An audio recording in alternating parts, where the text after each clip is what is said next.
Kids can be pretty awful, but these tykes take bad girl and bad boy to a whole other level. Check out our top 10 most horrible crimes committed by children.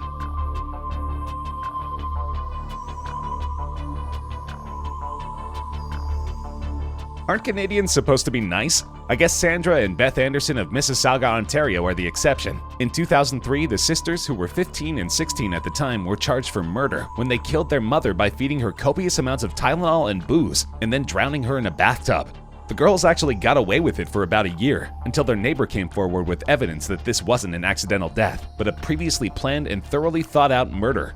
If you listen to the 911 call that they made as a way to stage the incident as accidental, you'll hear the operator telling them to give CPR, but the girls aren't following through. By the time the ambulance arrived, she was dead. Apparently, the two girls were fed up with their mom, who worked 2 jobs and struggled with alcoholism, being unable to give them the expensive things they wanted. Police found out later that their internet search history showed research on how much money you would get if your mom died. They discovered they'd each get $68,000, which they could put toward their wishes like a European vacation, a marijuana farm, and a nice house. After they gave their mom the codeine-spiked beverage, they alerted their peers on social media about the process of the murder, to which one of their twisted friends responded, "Good luck, wear gloves." Most of their friends agreed to keep it a secret, but Beth, the youngest of the two, kept bragging about how she killed her mom at parties and school events. This led to the police approaching one of her friends to wear a wire to record her confessing.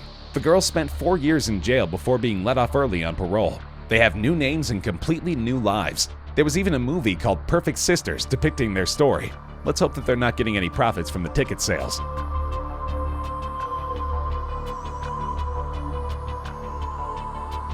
An 11-year-old boy from Britain, whose name can't be mentioned due to legal purposes, is serving a custodial sentence for his multiple counts of rape and sexual misconduct. The boy pleaded guilty for raping the same boy 15 times, as well as 3 charges of inappropriate sexual touching. Reports say that on May 29, 2016, the boy accused was playing with a 7-year-old boy in his bedroom when his stepmother heard whispering over the baby monitor. Suspicious as to what could possibly be going on, she investigated, only to find the 11-year-old raping her stepson. The defendant immediately said, "I'm sorry, I don't know why I did it." The victim told the police that he had been raped every single time they played together and was told to keep it a secret. The defendant was put on bail, after which he touched a disabled 11-year-old boy over his trousers. When he was accused a second time, the boy again showed remorse and seemed sorry for what he had done. He said that he too was raped as a child and was still working through that. As of right now, he's the youngest sex offender in Britain. You kind of feel sorry for him, but he really needs to pay for his actions.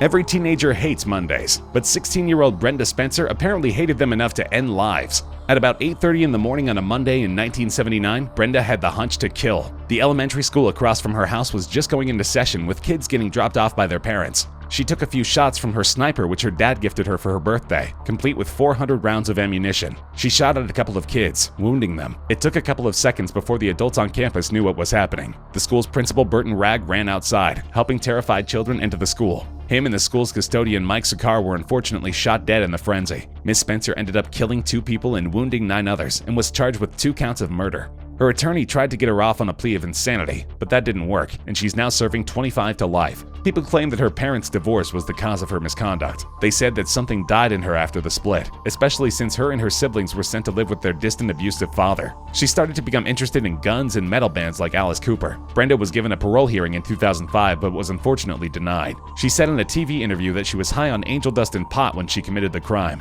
but the toxicology reports say otherwise. She'll get another hearing in 2019 for potential parole. It's no surprise that she blames herself for the recent school shootings, considering she orchestrated one of the first ones in recent history.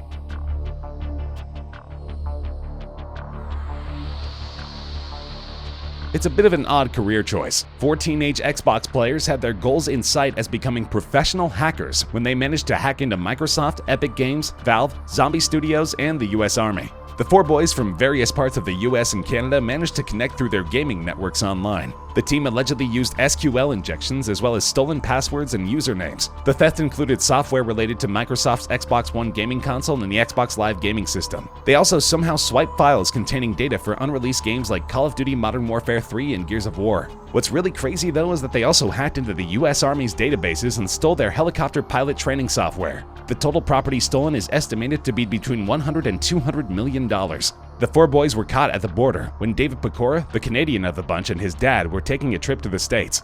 He was taken into custody by the border guards and was told that it'll be a long time before he gets to return to Canada. The 4 boys will face up to 5 years in prison.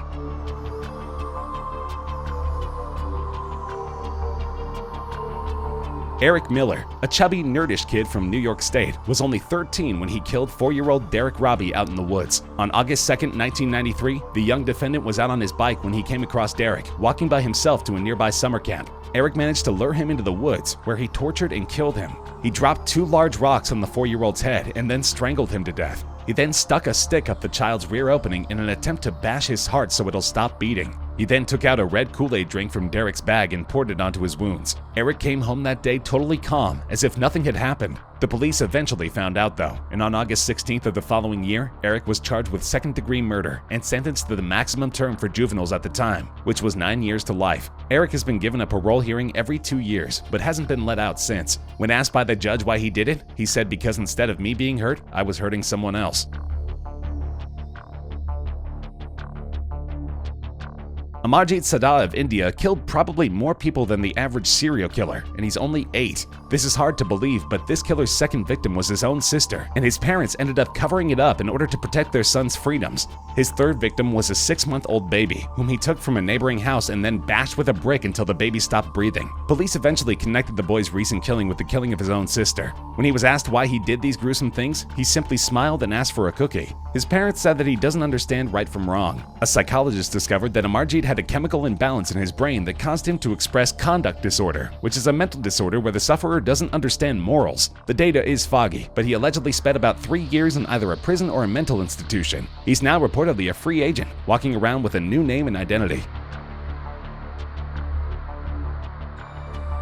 One British teen did the unthinkable. At only 15 years old, Daniel Bartlam killed his own mother in a gruesome horror movie-like display. The whole thing was spurred on by a fight they were having at home. She called him a freak, and then something came over Daniel, and he began to hit his mother with a hammer, bashing in her skull. He then wrapped her in paper, covered her in gasoline, and set her on fire. He initially claimed that an intruder came in and killed his mother, but the police found a written-out soap opera plot on his computer that describes a killer bashing someone in with a hammer and then leaving them on the train tracks to die. It was also discovered that Daniel watched the film Saw just hours before killing his mother. At the hearing, Daniel claimed that there were voices in his head that were telling him to kill, and that he was having visions of doing these things against his will.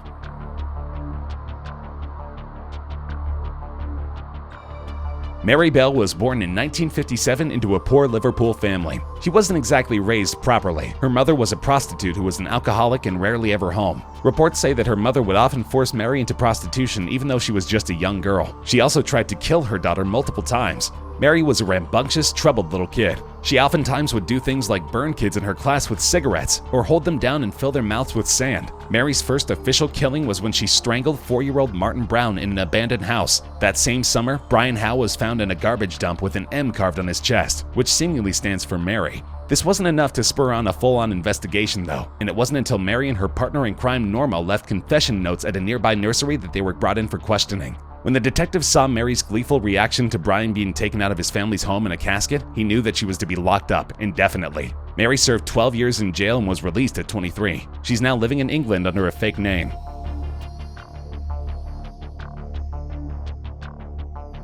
One of the youngest killers in history, a 4-year-old boy from Saudi Arabia allegedly gunned down his father with his dad's own pistol when he found out his parents weren't buying him a PlayStation. The dad was apparently undressing and put the weapon down for a brief moment when the kid picked it up and started firing. Saudi Arabia has dubbed this kid the country's youngest killer. This might be a warning for parents to hold off buying your kids video games, because it could potentially lead to them reenacting that behavior, especially when that game contains violence. A 15-year-old from Utah allegedly killed his 2 younger brothers with a knife. The boy had a history of acting out. He ran away from home for about a year. Despite his troubled disposition, neighbors of the family claimed that his parents were very loving and attentive. The family had adopted 2 children into the family, and these were the 2 brothers who were eventually killed. The bodies of the victims were found on the floor of the family home when the mom and dad were returning from a dance recital. The teen was found miles away from the house, where he was eventually arrested and taken into custody by the police. What's odd about the case is that the perpetrator wasn't raised in a poor family or abusive household. Something inside him just snapped. So there you go, our top 10 child criminals. I can't believe some of these people are out in this world, walking around out there. Spooky.